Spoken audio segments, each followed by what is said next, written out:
우리들은 종종 어떤 사람 또는 어떤 모임, 집단에 대해서 이미지를 가지고 있습니다. 그것이 혹 선입관일 수도 있고 선입견일 수도 있고 또는 잘못된 오해일 수도 있겠습니다만은, 바르거나 왜곡된 것일 수도 있습니다만, 어쨌든 사람이든 어떤 그 모임에 대해서 그 모임 또는 그 사람, 그렇게 하면 번뜩 생각나는 것이 있을 것입니다. 여러분, 많은 사람들이 돈 이렇게 하면 세계적인 부자들이나 우리나라의 재벌들 생각하면 그 사람 돈 많은 사람이지, 돈이라고 그렇게 생각을 할 겁니다. 일론 머스크라든지 아니면 빌 게이츠라든지 이런 사람 생각하면 그 사람들은 똑똑하기도 하고 그렇겠지만 돈이 많다, 그렇게 생각을 하지 않겠습니까? 우리가 성경에 돌아와서 솔로몬 이렇게 하면 그는 지혜가 있는 사람, 하나님부터 지혜를 받은 지혜가 있는 사람이라고 말할 수 있고, 소설이나 이런 것들을 좋아하는 사람은 제갈공명, 삼국지에 나오면 이러면 그 사람은 참 전략이 있고 대단한 사람 등등 우리가 생각을 할 수 있을 겁니다. 우리나라에 한참 주가를 올리고 있는 그렇죠, 손흥민 이러면 축구 잘하는 사람, 아니면 메시라든지 호날두라든지 이런 사람들을 생각하면 축구 잘하는 사람, 축구의 재능이 그에게 있다, 이렇게 생각하지 않겠습니까? 이런 것처럼 사람이든 공동체든 어떤 사람을 생각하면 가장 먼저 떠오르는 것이 있습니다. 어떤 사람, 또 뭘 잘하는 사람, 무엇을 귀하게 생각하는 사람 등등 생각할 수 있을 것인데, 우리 성도님들은 다른 사람이 나를 생각할 때 어떻게 생각할까? 그 사람 이렇게 하면 그 사람은 참 운동 잘하는 사람, 그 사람은 참 마음이 넓은 사람, 그 사람 이러면 참 옛날에 TV 드라마처럼 밥 잘 사주는 예쁜 누나 이렇게 생각할 수도 있고, 그렇지 않겠습니까? 그리고 그 공동체를 생각하면 어떤 그 모임, 거기는 정말 가고 싶은 좋은 모임, 그 공동체는 사랑이 있는 모임, 그 공동체는 맨날 싸우는 모임, 이렇게 우리가 생각하는 이미지나 어떤 생각이 있을 것이라고 생각합니다. 여러분은 어떤 것 같습니까? 멀리 가지 않고 여러분의 자녀들은 여러분 부모인 여러분을 어떻게 생각할 것 같습니까?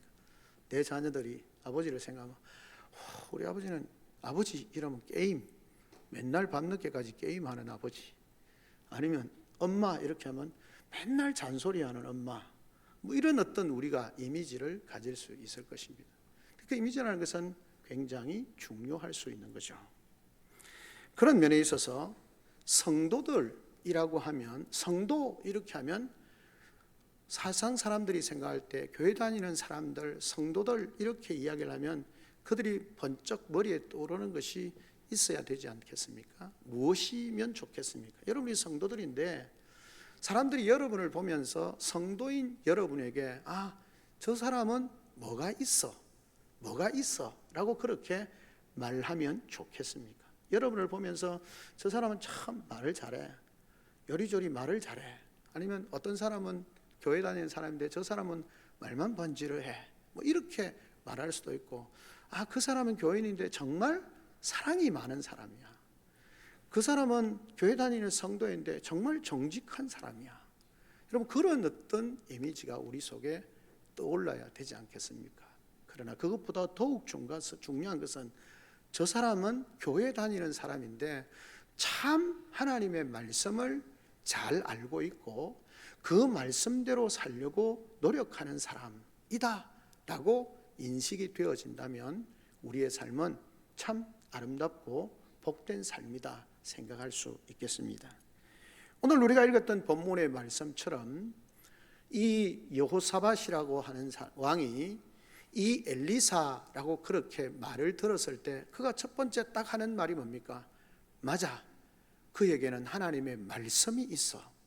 선지자이기 때문에 그렇기도 하지만 그 시대에 많은 왕궁 선지자, 다른 선지자들이 있었지만 그들에게 진짜 하나님의 말씀이 있다라고 생각을 하지 못했는데, 엘리사 그렇게 하면 그에게는 정말 하나님의 말씀이 있는 사람이야 라고 그렇게 인식되어졌고, 엘리사, 이 여호사밧뿐만 아니라 어쩌면 온 이스라엘과 유다에까지 엘리사는 그 삶 속에 하나님의 말씀이 있는 사람이다 라고 그렇게 생각을 했다는 거죠.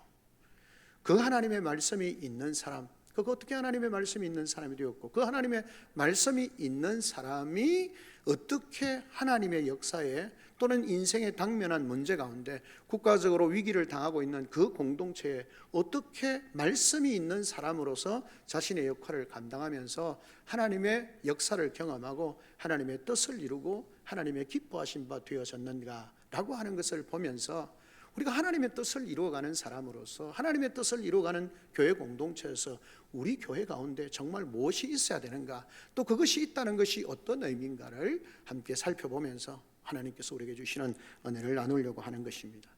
우리가 하는 내용은 그렇습니다. 사실 이게 열왕기하를 주일 오후에 강의를 하고 있기 때문에 한 몇 달 전에 이 본문을 다른 주제로 한 사람이라고 하는 그런 제목을 가지고 말씀을 나누었던 부분인데, 또 다른 지각에서 우리가 이 한 해를 준비하며 원래 주신 표를 생각하면서 이 말씀을 함께 좀 나눠보려고 하는 것입니다.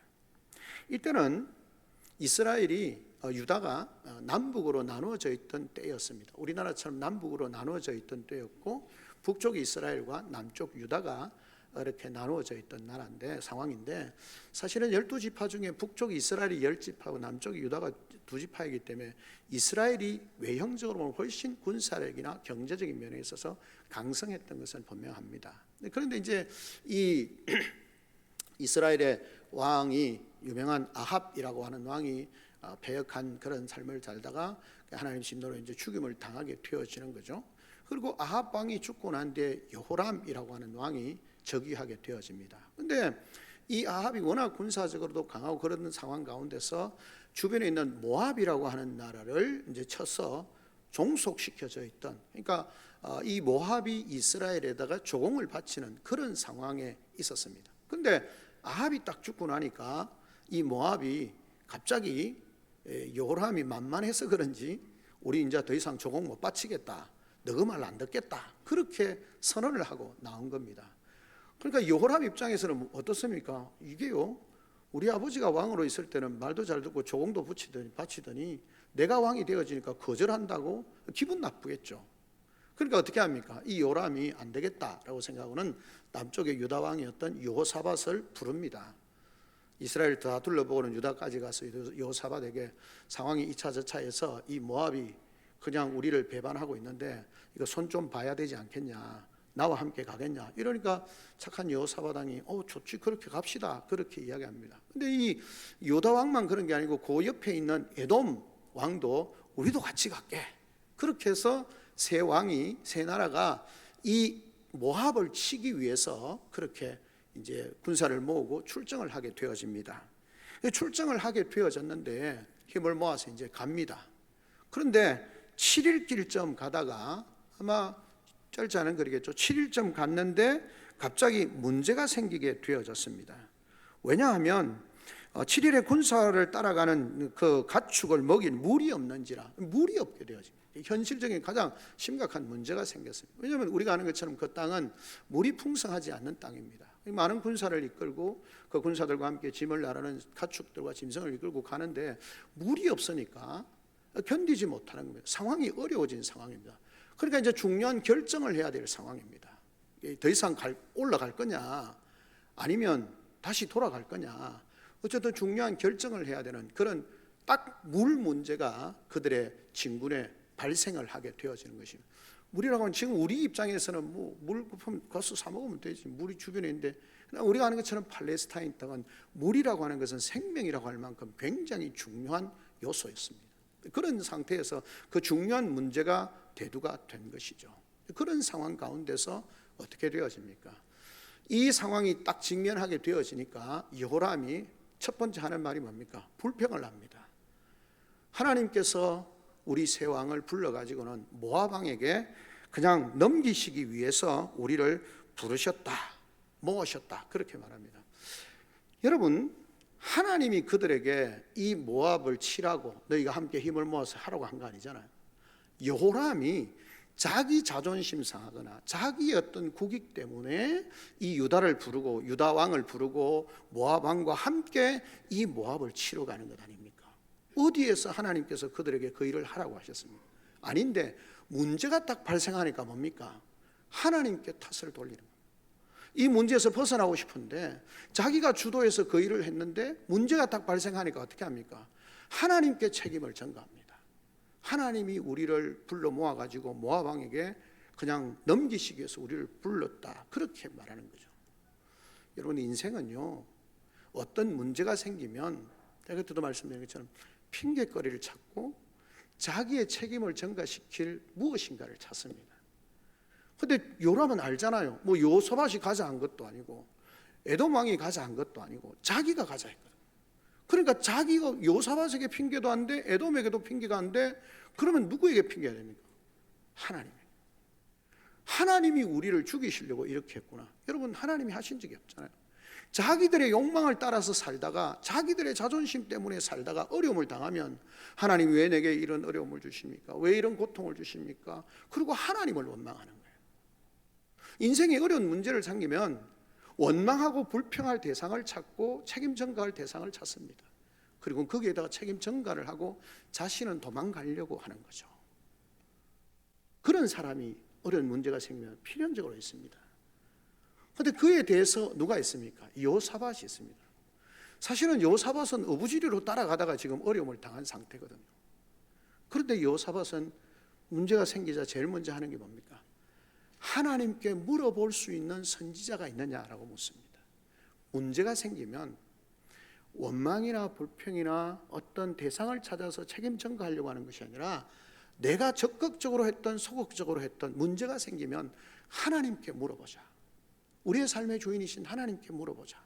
그나마 여호사밧이 좀 나았던 것 같아요. 그래서 하나님께 우리가 하나님께 물을 수 있는 사람이 있는가라고 그렇게 유다 왕이니까 물었습니다. 그러니까 사실 이때 엘리사는 이스라엘 지역에 있었거든요. 그러니까 이 이스라엘의 신하 중에 한 사람이 엘리사라는 사람이 있습니다. 그는 엘리자의 뭐라고 그랬습니까? 손에 물을 붓던 사밧의 아들, 그렇게 말하는, 이건 그 제자라는 말이죠. 수종 들던 사람이라는 말. 엘리사가 엘리자의 제자였잖아요. 그래서 그의 손을 씻거나 발을 씻거나 할 때 손에 물을 부어주는 그 수종 들던 사람이었다, 그런 의미죠. 제자라는 의미입니다. 그 엘리사가 있다라고 하는 것입니다. 엘리사가 있다라는 말을 딱 듣자마자 여호사밧이 하는 말은 뭡니까? 맞아, 그 사람에게는 하나님의 말씀이 있어. 여러분, 성경이 그렇게 말씀하고 있습니다. 22절에 여호사밧이 이르되 여호와의 말씀이 그에게 있도다. 그러니까 이 신하가 엘리사가 있습니다 라고 딱 이야기하니까 맞아, 그에게는 하나님의 말씀이 있어 라고 그렇게 말하는 것입니다. 이스라엘에 있는 북쪽 이스라엘 사람들뿐만 아니라 남쪽 유다 왕, 그 유다 왕이 알 만큼, 그 유다에 있는 사람들도 알 만큼 엘리사, 그렇게 하면 하나님의 말씀이 있는 사람이라고 그렇게 말하는 거죠. 여러분, 이것은, 그 말은 엘리사가 이미 그 시대 가운데 많은 사람들 가운데, 왕들 가운데, 지도자들 가운데, 백성들 가운데 그는 하나님의 말씀을 붙들려, 하나님의 말씀에 붙들려 사는 사람, 하나님의 말씀을 전하는 사람, 하나님의 말씀을 살아내는 사람, 그에게는 하나님의 말씀이 있는 사람이라고 고백을 하게 되어지는 것입니다. 저는 우리 금호교회 성도들이, 우리 금호교회가 이런 교회가 되어졌으면 좋겠습니다. 건물이 화려한, 많은 나름대로 세상적인 성공한 사람들이 많이 있는 좋죠. 능력이 있는 사람들이 많은 교회 감사하죠. 그러나 그것보다 더 중요한 것은 하나님의 말씀을 묵상하고 하나님의 말씀을 기억하고 하나님의 말씀을 따라 사는 사람이 많은 그런 우리 교회. 그래서 우리 금호교회가 늘 하나님의 말씀이 살아있고 하나님의 말씀이 능력으로 나타나는 그런 교회가 되어져야 하는 것입니다. 그럴 때 하나님께서 우리의 삶에 은혜와 능력을 베풀어 주시는 겁니다. 왜요? 왜 하나님의 말씀이 우리 개인과 가정과 교회 가운데 있는 우리 금호교회를 생각할 때, 그래, 그 교회는 늘 하나님의 말씀을 자랑하고 하나님의 말씀을 묵상하고 하나님의 말씀대로 살려고 노력하는 그런 교회고, 세상의 어떤 기준이나 그런 것이 아니라 하나님의 말씀을 의지하여서 살아가는 그런 교회고, 그런 성도고, 그런 그들의 산업이라고 하는 사실을 인식시키는 것이, 또 그렇게 이해되어지는 것이 우리에게 너무나 중요하다는 것입니다. 왜 그렇습니까? 그것은 다름이 아니라 하나님의 말씀은 바로 우리 인생의 문제의 해결점이기 때문에, 우리의 문제를 해결하는 능력이기 때문에 그렇습니다. 하나님의 말씀은 우리에게 주시는 축복의 말씀이고, 그 축복의 말씀은 우리의 문제를 해결하는 능력이 될 뿐만 아니라 우리에게 승리를 주시는 말씀이기 때문에 그렇습니다.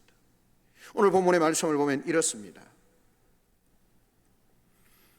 이스라엘 백성들이 그렇게 이스라엘 왕과 유다 왕과 에돔 왕이 가다가 어려움을 당하게 되어졌을 때에 그렇게 엘리사를 찾아서 그리고는 그에게 부탁을 합니다.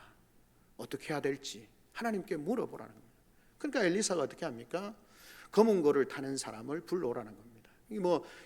원어적으로는 현악기, 그러니까 현을 타는 악기, 현악기를 타는 사람을 불러오라는 겁니다. 왜 그랬을까요? 사실 이게 늘 그런 것은 아닙니다만 엘리사는 특별히 그랬고요. 10장에 열왕기 10장에도 가면 선지자의 무리들이 찬양을 하고 노래를 하는 가운데 하나님의 말씀을 받고 인도함을 받는 그런 장면이 나옵니다. 그러니까 아마 모든 사람이 그렇게 한 건 아니지만 하나님이 직접 현연해서 말씀하시기도 하고 그렇게 하시잖아요. 근데 엘리사가 하나님의 말씀을 받을 때의 방식은 아마 그런 이 경우에 따라서 특별하게 그렇게 음악을 가운데 찬양을 듣는, 찬양이라고 할 수 있겠죠. 음악하는 가운데 하나님의 말씀을 듣는 그런 상황이었던 것 같습니다. 그래서 검은 고를 타는 사람을 불러오게 하고 검은 고를 타는 가운데 하나님의 음성이 이 엘리사에게 그렇게 임하게 되어집니다. 하나님께서 엘리사에게 주시는 그 말씀이 두 가지였습니다. 문제를 해결할 수 있는 방법을 가르쳐 주시고, 그래서 그걸 뭘 하라고 합니까? 다름이 아니라 그 개천을 파라는 겁니다. 여러분, 광야에 개천을 판다고 뭐 물이 나오겠습니까? 개천을 파라는 겁니다. 가능성이 7일 동안 지금 그들이 오면서 물을 얻기 위해서 노력을 안 했겠습니까? 우물을 안 팠겠습니까? 그런데 하나님께서 선지자를 통해서 말씀합니다. 우물을 파라는 겁니다. 개천을 파라는 겁니다. 그리고 두 번째는 너희는 단순히 개천을 타서 물 문제를 해결할 뿐만 아니라 그것은 굉장히 작은 일이고 너희가 진정으로 계획하던 승리를 너희에게 주겠다라고 그렇게 말씀합니다. 그래서 모압을 황폐화시키고 샘물을 막고 그 좋은 옥토를 다 황폐하게 시킬 것이다. 너희가 승리하게 될 것이다 라고 그렇게 말씀하시는 거죠. 두 가지입니다. 왜 하나님의 말씀이 축복의 말씀이냐? 인생의 문제를 해결하는 말씀이기 때문에 그렇습니다. 여러분, 말씀은 우리가 그냥 도덕적으로 좀 착하게 삽시다, 우리가 하나님의 말씀을 받고 좀 정직하게 삽시다, 그렇기 위해서 주신 말씀이 아닙니다. 그걸 넘는 것입니다. 이 말씀을 통해서 우리의 영원한 죄의 문제가 해결되어지는 것뿐만 아니라 우리의 일상의 크고 작은 문제들의 해답이 성경에 있다는 것입니다. 하나님의 말씀을 통해서 우리 가운데 나타난다는 것입니다. 이거 어떤 의미냐? 개천을 파라고 합니다. 그래서 어떻게 합니까? 뒤에 보면 개천을 파게 되어집니다. 그래서 하나님께서 그들에게 말씀하시기를 그렇게 개천을 파라고 하고 개천을 팠겠죠. 근데 그 다음 날 아침에 보니까 어떤 일이 일어나냐면 에돔으로부터 시작해서 어떻게 하냐면 물이 흘러 들어와서 그 개천 판 곳에 물이 가득하게 되어집니다. 전혀 예상하지 못했던, 여러분 이 우물 파면 에돔으로부터 물이 내려온다는 걸 안다면 그들이 미리 팠겠죠. 전혀 생각하지 못했던. 그런데 하나님께서 개천을 파고 우물을 파라 하니까, 샘물을 파라 하니까 그냥 판 거예요. 그런데 하나님께서 에돔으로부터 물을 끌어다가 거기에다가 물을 가득 채워주시는 겁니다. 물을 가득 채워주는 거죠. 자, 그럼 물이 가득 채워지면 어떻게 되어집니까? 물 문제가 해결된 것이죠. 여러분, 사람들에게 있어서 물은 굉장히 중요합니다. 짐승에게도 마찬가지요. 사람이 40일 정도 금식을 하다가 죽으시는 분도 있습니다만은 40일 정도를 버틸 수 있다 그래요. 음식을 안 먹으면서. 근데 그때도 뭘 해야 되냐면 물은 꼭 먹어야 됩니다. 물을 통계에 의하면 보편적으로 7일 이상을 아무것도 먹지 않고 물을 먹지 않으면 죽는다는 거예요. 산소는 우리가 아는 것처럼 수중하는 사람들은 5분, 7분도 합니다만 넉넉 잡아서 10분 이상을 숨 쉬지 않으면 죽는 것 아닙니까? 그렇게 보면 밥은 40일 굶으면 죽을 수 있고, 물은 7일 안 먹으면 죽고, 숨은 10분 안 쉬면 죽는 거죠. 그러니까 밥보다 물이 중요하고 물보다 산소가 중요한 거죠. 자, 그런 상태에서 이스라엘 백성들이 하나님께서 그 우물 판 곳에 그 궤천에다가 에돔으로부터 물을 끌어들여서 하나님이 가득 채워주시는 겁니다. 물의 문제를 하나님이 해결해 주시는 겁니다. 어디에서요? 하나님의 말씀을 통해서. 하나님의 말씀이 궤천을 파라는 겁니다. 근데 그게 어떤 상황을 벌일지 아무도 모릅니다. 이 메마른 땅에 궤천을 판다고 그런다고 물이 나오겠어? 여러분, 그렇게 생각할 수 있잖아요. 그것이 전혀 지금 현실에 맞지 않는, 이 환경과 맞지 않는 상황처럼 보일 수 있습니다. 그런데도 불구하고 궤천을 파라고 하신 하나님의 말, 선지자의 말을 듣고 궤천을 팝니다. 그러니까 거기다 무슨 일이 납니까? 물이 가득 채워집니다. 하나님의 말씀은 우리 인생에 당면한 문제를 해결해 주시는 능력의 말씀입니다. 그걸 우리가 알아야 돼요. 그걸 믿음으로 받고 순종해야 합니다. 그 주님의 말씀을 따라야 합니다. 우리는 이 세상에 오늘 새벽에 하나님께서 그 야이로의 딸을 고치시는 그 장면 가운데 제가 그 말씀 묵상하면서 그렇게 합니다. 두 가지의 상황, 한 상황 안에 두 가지의 말이 들린다. 야이로의 딸이 죽었습니다. 이 22년 동안 혈류병 앓던 여인이 주님이 옷자락만 만져도 낫겠다고 하는 그 믿음 가지고 옷자락을 만졌을 때 나았습니다. 그리고 주님이 선포합니다. 딸아, 내 믿음이 너를 구원하였다라고 말하는 그때에 야이로의 집으로부터 사람들이 와서 말합니다. 딸이 죽었습니다. 더 이상 선생님을 괴롭게 하지 마십시오. 그런데 주님이 뭐라고 말씀하냐면 두려워하지 말고 믿기만 하라는 겁니다. 자, 여러분, 보편적으로 상식으로 보면 죽었습니다. 그러면 끝났습니다. 소망이 없습니다. 방법이 없습니다. 그럼 이제 장사를 지내고 해야 되는 겁니다. 이게 보편적이고 상식적인, 우리가 일반적으로 사람이 생각할 수 있는 생각입니다. 근데 한쪽은 뭡니까? 예수님께서 말씀합니다. 두려워하지 말고 믿기만 해라. 아니, 죽었는데 뭘 믿으라는 겁니까? 죽어버렸는데 뭘 믿으라는 겁니까? 그런데 주님이 말씀합니다. 두려워하지 말고 믿기만 하라는 겁니다. 주님의 말씀을 믿으라는 겁니다. 여러분, 세상은 우리가 어떤 문제를 당면할 때 양쪽으로부터 그런 소리가 들립니다. 세상은 아주 일반적이고 보편적인 말을 통해서 그냥 끝내, 더 이상 안 돼라는 말과 하나님의 말씀을 통해서 너희가 생각할 때 끝난 거 맞아, 그렇지만 주님을 믿어, 하나님의 말씀을 믿어 라고 말씀합니다. 그게 하나님의 말씀을 믿는다는 것은, 하나님을 믿는다는 것은 뭘 믿는다는 겁니까? 가능성을 믿는 것이 아니라, 그러나 생명이 붙어 있었기 때문에 그나마 주님이 낫게 하실 거야라고 하는 가능성이 아니라 주님의 전능성과 주님의 인격과 우리를 향한 선한 마음과 우리를 향한 사랑의 마음, 그 하나님을, 주님을 믿으라는 겁니다.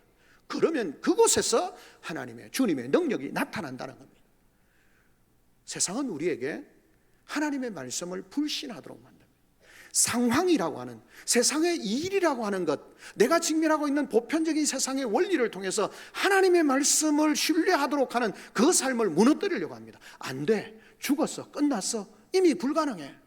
그런데 주님은 우리에게 말씀합니다. 그 상황에서 아니야, 두려워하지 말라. 그리고 믿어. 방금 전에 네가 보았지 않느냐, 그 여인이 나은 것을 보았지 않느냐, 그 주님을 믿으라고 말씀하는 거예요. 사랑하는 성도 여러분, 하나님의 말씀은, 주님의 말씀은 우리 인생의 문제를 해결하시는 그런 능력의 말씀임을 믿으시기를 주의 이름으로 축원합니다. 그럴 때에 그 주님은 역사하십니다. 그리고 우물을 판 그 자리에 물을 가득 채워서 그 갈증의 문제를 해결해 주시는 거죠. 한 걸음 더 나아가서 주님은 우리에게 승리를 주시는 분이라고. 주님이 엘리사를 통해서 말씀합니다. 야, 물 문제 해결할 때야, 걱정하지 마. 근데 그건 작은 거야. 더 큰 거는 너희가 그 전쟁에서 승리할 거야 라고 말씀합니다. 여러분, 그렇게 말씀하시기를, 뭐라고 말씀하냐면 19절에 보면 이렇게 18절에 보면, 18절 19절에 보면 이것은 여호와께서 보시기에 작은 일이라. 물을 채워주시는 것, 가축과 짐승을 마시게 하는 것은 작은 일이라. 여호와께서 모압 사람도 당신의 손에 넘기시니 당신들이 모든 견고한 성읍과 모든 아름다운 성을 치고 모든 좋은 나무를 베고 모든 샘을 메우고 돌로 모든 좋은 밭을 헐리라 하더니 라고 그렇게 말했습니다. 하나님께서 전쟁을 승리하게 해주신다. 근데 이게 어떻게 가능하겠습니까? 근데 놀라운 일이 일어났습니다. 아침에 일어나서 물이 가득한 건 이스라엘과 유다와 에돔에게는 하나님 문제를 해결해 주셔서 너무 감사합니다 이러고 있는데, 놀랍게도 상대방에 있는 모압이 아침에 일어나서 보니까, 해가 뜨는데 보니까 거기에 뭔가 피가 흥건한 것 같아요. 왜냐하면 거기에는 물이 있을 곳이 아니거든요. 물이 전혀 있을 곳이 아닌 거예요. 그런데 그곳에 하나님께서 물을 채워주셨는데 태양빛이 비치면서 떠오르는 해가 비치면서 보니까 아침에 그런 거 있잖아요. 어디 바다에 가든지 일출을 보고 나면 해가 뜰 때 보면 바다가 그냥 붉게 보이잖아요. 그런 것처럼 착시현상이 일어날 수 있죠. 모압 사람들이 보니까 피가 가득한 거예요. 물이 가득한데 햇빛이 비치면서 피처럼 보이는 거예요. 그래서 그들이 생각이 뭐라고 하느냐, 이야, 저것들이 올라오다가 저것끼리 싸웠는가 보다. 마음이 안 맞아서 싸웠는가 보다. 그래서 서로 죽이고 그렇게 해서 피가 흥건하게 되었는가 보다. 야, 절호의 찬스다. 우리가 내려가서 저들을 치자. 이거는 모압 군대가 내려온 거예요. 그러니까 이쪽은 아침에 하나님이 물을 채워주셔서 너무 감사하고 이러고 있는데 느닷없이 모압 군사들이 내려오는 거예요. 저것들이 정신이 있나 없나? 아마 그렇게 생각하지 않겠어요? 그리고는 전력을 갖추어서 어떻게 합니까? 모압을 완전히 쳐서 그냥 엉망으로 전쟁에서 승리합니다. 올라가려면 그들이 견고한 성 안에 있으면 치기가 얼마나 힘들겠습니까? 그런데 그들에게 성을 버려두고는 그냥 이 지금 이스라엘과 유대와 에돔이 전쟁하다가 저것끼리 자멸했는가 보다, 우리가 지금 절호의 찬스다, 내려가서 잡자라고 해서 내려가고는 전쟁을 걸고 내려온 거예요. 안전한 성을 포기하고 덜로 나온 거예요. 얼마나 전쟁하기 쉽겠어요. 그래서 그들이 전력을 전비해 가지고는 모압 군대를 완전히 쳐서 이기는 그런 장면입니다. 여러분, 이스라엘 백성이든 이스라엘 왕이든 여호사밧이든 에돔 왕이든 이걸 생각했을까요? 전혀 생각하지 못했습니다. 물을 채울 수 있는 방법이 전혀 없는 것도 마찬가지고, 전쟁에서 승리할 수 있는 방식도 정말 어려울 것인데 하나님께서는 이 두 가지의 문제를 완전히 해결해 주시는 겁니다. 왜? 어떻게 해요? 하나님의 말씀을 통하여서, 선포되어진 하나님의 말씀을 통하여서 하나님이 엘리사에게 말씀을 주셨습니다. 거무거를 타는 가운데 하나님 말씀을 주셨습니다. 물 채워주겠다, 성리를 주겠다. 그렇게 했으니까 엘리사가 뭘 합니까? 받은 하나님의 말씀을 선포하는 겁니다. 하나님이 이렇게 말씀하셨다, 하나님이 이렇게 말씀하셨다 라고 말씀하시고 그 말씀이 그대로 이루어진 겁니다. 하나님의 말씀은 믿음으로 받는 자에게 축복입니다. 우리의 문제를 해결하시는 말씀이 될 뿐만 아니라 우리 인생의 모든 대적들을 쳐서 이기게 하시는 능력의 말씀임을 믿으시기를 주의 이름으로 축원합니다. 그렇게 말씀을 붙들고 나아갈 때 그 주님은, 그 하나님은 우리에게 승리를 주시는 겁니다. 왜 우리가 말씀을 붙들어야 합니까? 왜 우리가 말씀을 살아야 합니까? 왜 말씀을 의지하고 말씀의 인도하심을 따라 순종하며 나아가야 합니까? 그 말씀이 우리 인생의 문제를 해결하기 때문에, 그 말씀이 우리에게 진정한 승리를 주시기 때문에 우리는 그 말씀을 따라야 하는 것입니다. 말씀대로 이루어집니다. 말씀을 받고 내 상황에 맞지 않아도 아멘으로 받고 그 말씀을 선포하며 나아가는 삶을 살 때 하나님은 믿음으로 받은 말씀을, 하나님의 말씀을 가지고 세상을 향하여서 선포하며 나아갈 때 하나님은 약속에 신실하신 분이시기 때문에 우리에게 말씀하신 그 하나님, 약속의 말씀, 능력의 말씀, 축복의 말씀을 주신 그 하나님께서 우리가 그 말씀을 선포하며 나아갈 때 그 하나님께서 이루어지는 겁니다. 우리가 말씀을 선포한다고 해서 우리가 이루는 거 아니잖아요. 하나님이 우리의 말씀, 약속을 따라서 정말 앞뒤가 안 맞는 말일 것 같은데, 야이로의 말을 우리가 다시 돌아가서 생각을 해보면 정말 어리석잖아요. 아니, 죽은 사람이 어떻게 그냥 깨어난다는 말이야. 사람들이 그 예수님과 함께 가서 그 잔다라고 이야기할 때 막 비웃잖아요. 그 말은 무슨 말입니까? 이 야이로의 믿음, 예수님을 믿고 나아가는 것은 사람들에게 웃음거리가 되고 조롱거리가 되어지고 바보가 되어질 수 있는 그런 상황이에요. 그런데도 불구하고 하나님의 말씀에게, 주님의 말씀에게 순종하며 나아갔을 때 주님께서 그 야이로의 눈앞에 죽은 자기 딸이 일어나는 기적을 보이시는 거예요. 그게 하나님의 말씀을 진심으로 아멘으로 받고 그 말씀을 따라 살 때 하나님께서 우리에게 주시는 은혜요, 능력이요, 축복이라는 사실을 기억해야 하는 것입니다. 사랑하는 성도 여러분, 우리의 삶을 그렇게 살아야 되지 않겠습니까? 하나님의 뜻을 이루고 하나님의 영광 받으시고 하나님의 거룩한 의가 이 땅에 나타나게 하는 방법은 하나님 우리에게 그 일을 위해서 말씀을 주셨고, 우리 성도들은 그 하나님의 말씀을 아멘으로 받고 그 말씀을 붙들고 살아가면서 내 인생의 문제 앞에서 다른 어떤 방법, 불평, 원망, 다른 세상적인 방법이 아니라 주님 앞에 엎드려서 주님의 말씀을 붙들고 주님이 우리에게 주신 말씀을 순종하며 나아가고 그 말씀을 선포하며 나아갈 때에 우리의 삶 속에 하나님은 능력을 베풀어 주시는 겁니다. 기도의 제목입니다. 하나님, 저 자신이, 우리 교회 성도들이 그런 인정받는 하나님의 말씀이 살아있고 하나님의 말씀을 순종하는 삶, 하나님의 은혜와 능력이 그 삶 속에 있는 사람, 사람들이 엘리사 그렇게 하면 하나님의 말씀이 있었다라고 말하는 것처럼 우리 교회 성도들도 그랬으면 좋겠습니다. 저 장로님, 권사님, 집사님이 입을 열었다 하면 하나님의 말씀이 나오게 되어지고, 우리가 기쁜 일일 때도 말씀을 통해서 하나님 앞에 영광 돌리고, 우리가 힘들고 어려운 일 당할 때 하나님의 말씀을 통해서 서로를 격려하고 위로하고, 도무지 앞이 캄캄해서 소망이 없는, 그래서 절망할 수밖에 없는 그들에게 하나님의 말씀을 통해서 위로하고 소망을 가지게 하는, 그래서 하나님의 말씀이 그 삶 속에, 개인의 삶 속에 뿐만 아니라 가정의, 산업에, 우리 교회에 차고 넘치는, 그래서 우리 교회가 하나님의 말씀이 충만한 사람들이 있는, 하나님의 말씀이 살아있는 사람들이 있는 가정, 하나님의 말씀이 살아있는 교회가 되어져야 되지 않겠습니까?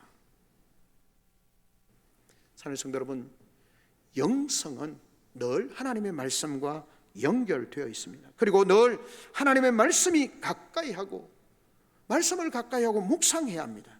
그래야 결정적인 순간에 하나님의 말씀을 받을 수 있습니다.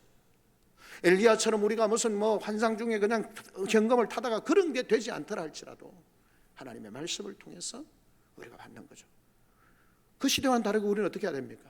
하나님의 말씀을 묵상하고 기억하고 기도하고, 그렇게 말씀이 내 속에 충만할 때, 내가 어떤 상황을 직면할 때 그 말씀이 생각나고 그 말씀이 약속의 말씀으로 내게 주어지는 거죠. 그럴 때에 그 말씀을 붙들고 아멘, 하나님 감사합니다, 이 말씀이 기억나게 하시고 이 말씀을 믿게 해주시고 이 말씀을 붙들고 기도하게 해주시고 이 말씀을 선포할 수 있도록 그렇게 역사해 주셔서 감사합니다. 하나님 내 인생을 그렇게 이끌어 가실 줄을 믿습니다. 그런 말씀을 가진 사람이 되기 위해서 우리는 하나님의 말씀을 사모해야 합니다. 하나님은 자기의 그 사모하는 사람의 영을 충만하게 하시는 거죠. 시편 107편에 보면 저가 사모하는 영혼을 만족케 하시며 줄인 영혼에게 좋은 것으로 채우시리라. 갈급한 영혼에 하나님 채워주십니다. 그리고 시도해야 합니다.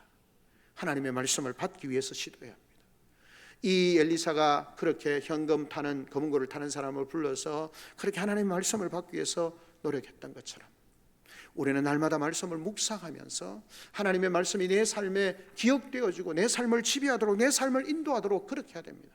바울도 그렇게 했고 모세도 그렇게 했습니다. 기도하는 가운데 하나님의 환상을 보여주시는 환상을 보고 와서 나를 도우라고 하는 그 말씀 가운데 바울은 헌신하며 나아가고, 모세는 떨기나무 가운데서 하나님의 음성을 듣게 되어지고, 여러분 하나님의 음성을 듣기 위해서 시도해야 하는 것입니다. 그리고 우리에게 주신 말씀을 선포해야 합니다. 그럴 때 하나님은 놀라운 역사를 우리 가운데 이끌어 주시는 겁니다. 말씀했습니다. 바람도 없고 비도 오지 않는 광야에서 개천을 팠습니다.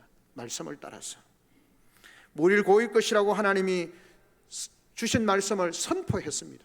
그 일이 일어났습니다.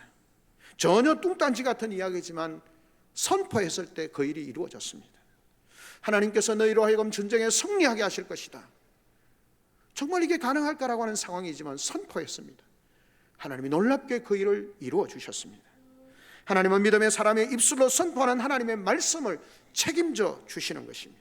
그럼 우리는 말씀을 읽고 묵상하고 기억하고 선포하고 그 말씀을 살아내는, 그러므로 누구에게든지 하나님의 말씀이 있는 성도, 하나님의 말씀이 있는 성도의 가정, 하나님의 말씀이 있는 성도의 산업, 그리고 무엇보다 하나님의 말씀이 살아있는 교회가 되어져서 하나님의 뜻을 이루고 믿음으로 하나님의 능력을 경험하고 순종으로 하나님의 축복을 누리고 하나님께서 우리를 통해서 영광 받으시는 말씀과 기도로 준비된 그런 귀한 하나님의 사람들이 되시기를 주님의 이름으로 축원합니다. 아멘. 우리 시간 다 같이 한 목소리 한번 하나님의 말씀을 붙들고